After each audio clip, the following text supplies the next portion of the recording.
If you're like me or most women, we think we have to do it all, right? We're told we can have it all. And then we start to realize that that's a lot. It all is a lot. Am I right?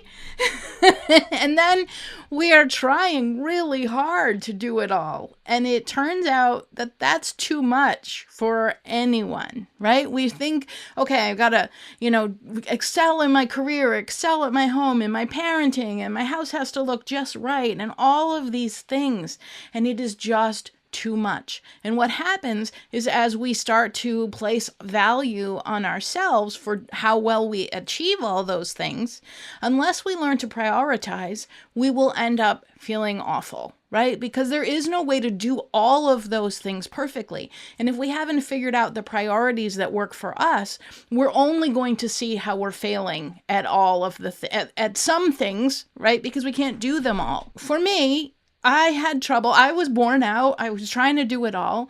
And when I look back in hindsight, this was in part because I had trouble asking for help, right? Because if I had to ask for help, this meant that I wasn't good enough.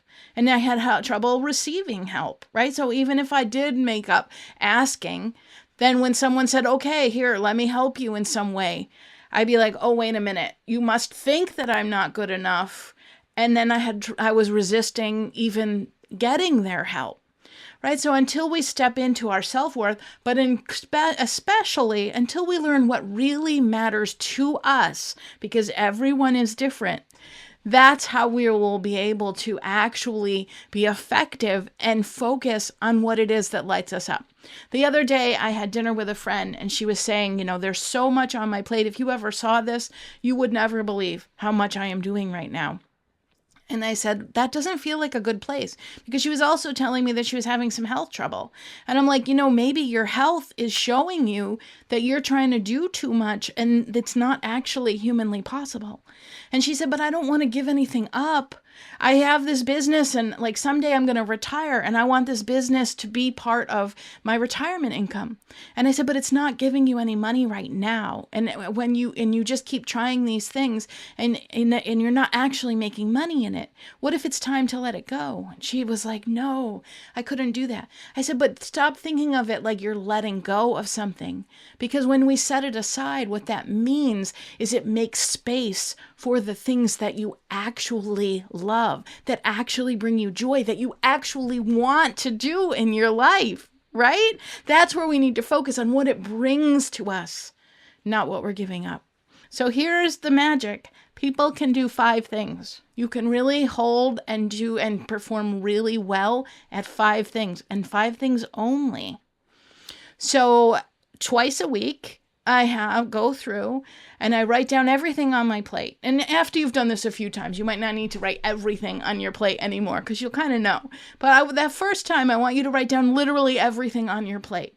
And then look at that list and be pretty astonished at yourself for what you're trying to do. Am I right? Because that's not humanly possible. And yet here you are doing it to the best of your ability. So nice job. Go you. Then I want you to figure out that what are the 5 most important things right now. And so when I did this, for example, at work, I was kind of struggling. I was feeling I wasn't finding much fun there. And so I'm like, all right, finding some more things that light me up at work. And my kids we were a little feeling disconnected. Everybody was busy with their schedules. And I'm like, okay, I'd love, the kids are on my list and I would love to find a way to connect them more. And then I'm on the list. I know you only get 5, but guess what? You always have to be on the list every single time. So really 4 plus you.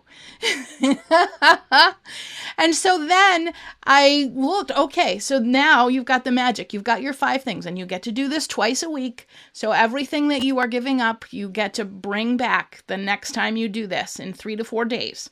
Okay, now I want you in those 5 things, think about, okay, what made you put it on the list? So for me, it was my kids not being very connected. We were feeling a little disconnected as a family. So how can I do that? So, okay, so let's have a game night on Friday. For work, I was feeling kind of not jazzed up. Okay, I'm going to block 3 hours in my calendar for brainstorming because that's what brings me joy at work. And for my health, so okay, what am I going to do for my health this week? I'm going to get some regular exercise at lunchtime. I'm going to sit and have my morning journaling time with my coffee, right? All of these things. So whatever goes on your list, then you come up with one action that's going to really feel like you moved the needle. So you gave it your time, you made it a priority, you made an important action step forward that makes you feel like, okay, I actually, got my kids connecting and we had a great time.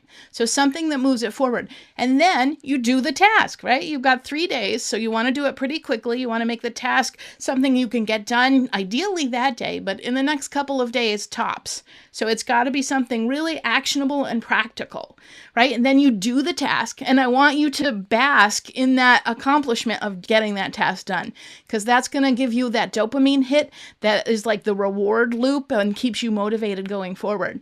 So make sure you are like, nice job. I did all of that. We had a game night and we had a really great time, and I got those kids connected and, feeling like they got some really special time.